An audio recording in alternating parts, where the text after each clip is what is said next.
Masters of the Universe launched in theaters on June 5th, 2026, from Amazon MGM Studios and Mattel, directed by Travis Knight. A $200 million sword and sorcery blockbuster starring Nicholas Galitzine as He-Man, Jared Leto as Skeletor, and Idris Elba as Man-at-Arms. Somewhere, deep inside this film lives a genuine He-Man movie with fist-pumping action and an understanding of masculine honor. The 6 screenwriters and one 4-quadrant mandate made sure you'd have to dig through 2 hours of Marvel-grade joke grenades to find it. I'm the real-life Fake Wizard, and this is a Fake Wizard review of Masters of the Universe. If this video brings you any value at all, hit the subscribe button, as we're posting lots of reviews every single week. Travis Knight directed Kubo and the Two Strings and Bumblebee, 2 films that balanced sincerity with spectacle. That pedigree makes the tonal chaos of Masters of the Universe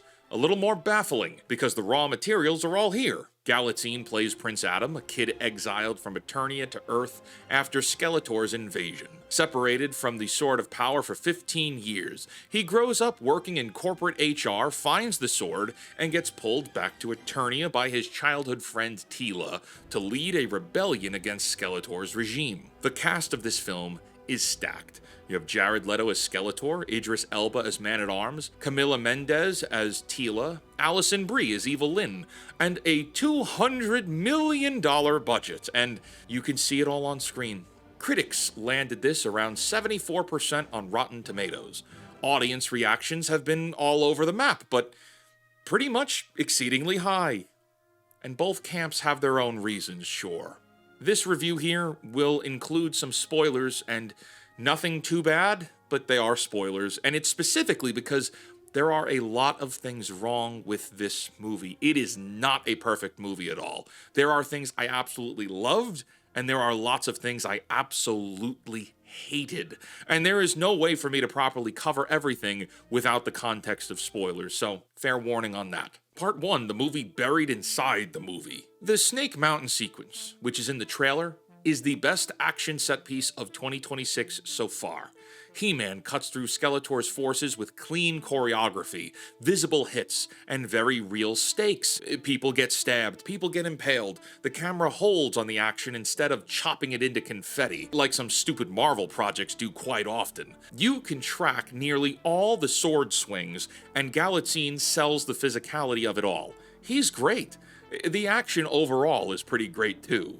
The fights are satisfying and impactful, and not just in the Snake Mountain sequence. There are also some moments of excellent dialogue between Adam and Man-at-Arms about what it means to protect people you love and to fight because you must.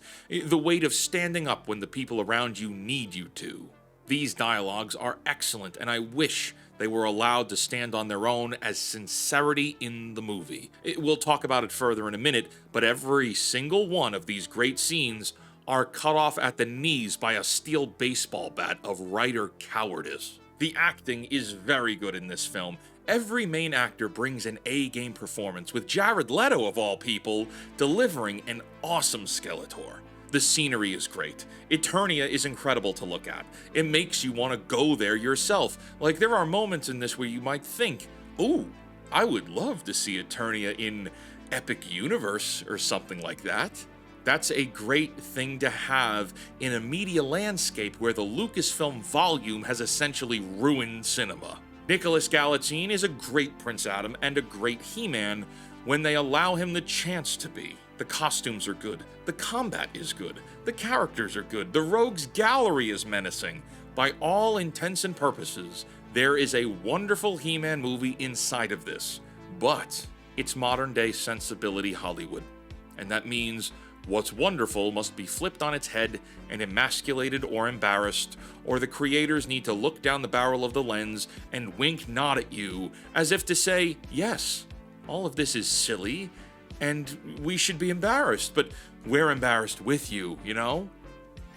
We're in on the joke together. It's a form of cynicism, and it's terrible, and I wish it wasn't in this film. Part 2, jump jokes. I'm coining a term for what this movie does. Jump jokes. It's the same mechanic as a jump scare in a horror movie, except instead of a monster lunging at the camera and the sound system blasting your eardrums to explode your nervous system, in this case, its punchlines staggered to detonate every dramatic beat the movie tries to build. He-Man transforms for the first time. Goosebumps. 3 seconds later, he's tripping over his own feet doing slapstick. The Princes of the Universe needle drop hits, and the theater goes electric, and then the characters start coughing through smoke for a gag. The film tries to keep the song going after the joke, but the moment is already in the ground. Adam has a philosophical conversation with Man-at-Arms about honor and leadership and power, and it's immediately followed up with a friend-zoned gag with Teela. It's as if every single, and I mean every single, positive moment of the film is hijacked and kicked in the testicles by jump jokes. We used to call it Marvel humor, but in this case, it's further than that. It's played beat for beat. Like how in horror movies they hold for a jump scare.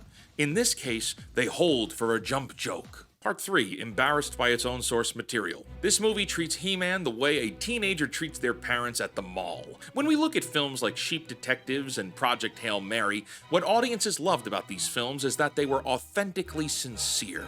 Masters of the Universe wants to be. Sometimes. Like some of the time, it is authentically sincere, and it's great, it's awesome. But the creators of the film seem like they were embarrassed of calling Prince Adam He-Man. They were embarrassed of the sentiments of leadership and honor. Cowardly, even.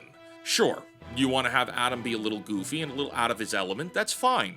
But this film goes out of its way to near emasculate him almost every chance they get, all the way down to mocking the name He-Man when it's finally spoken at the end of the movie. Yeah, I'm not joking here. They say He-Man at the end, scoff about it, and then credits roll as He-Man is racing off to save people. The 1987 He-Man, a bad movie by most measures, had Frank Langella playing Skeletor with full Shakespearean commitment because nobody told him to be embarrassed about it. Masters of the Universe 2026 keeps apologizing for existing, and for that, I am heartbroken.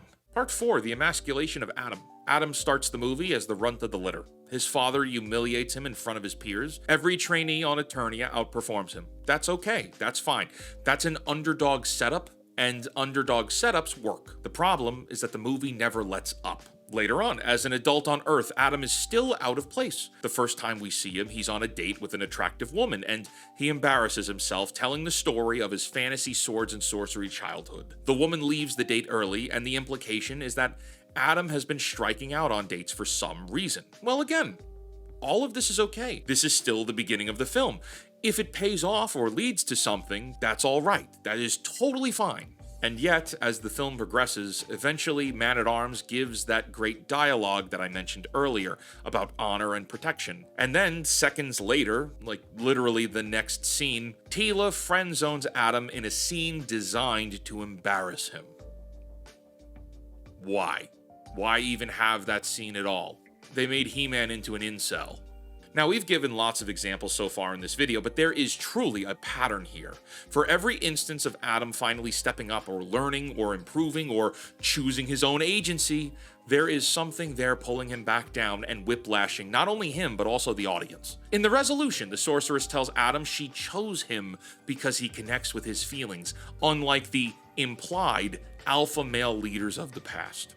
Orko, who shows up at the very end, delivers a post-credits morale about strength coming from communication, from feelings, and certainly not from muscles. Where does the power come from to bulk Adam into He-Man? Well, it plays almost exactly like Thor Ragnarok. The power was inside you all along, all the way down to the shattered weapon and an introspective moment with a deity. This movie keeps reaching for something about honor and choosing to protect people, and then flinches with a feelings disclaimer, as if celebrating a man being physically, emotionally, and mentally strong requires an apology. Part 5, this movie is written by committee. There are 6 credited screenwriters and a producer who made Barbie, trying to 4-quadrant a boys' brand here. Rolling Stone called this movie mansplaining.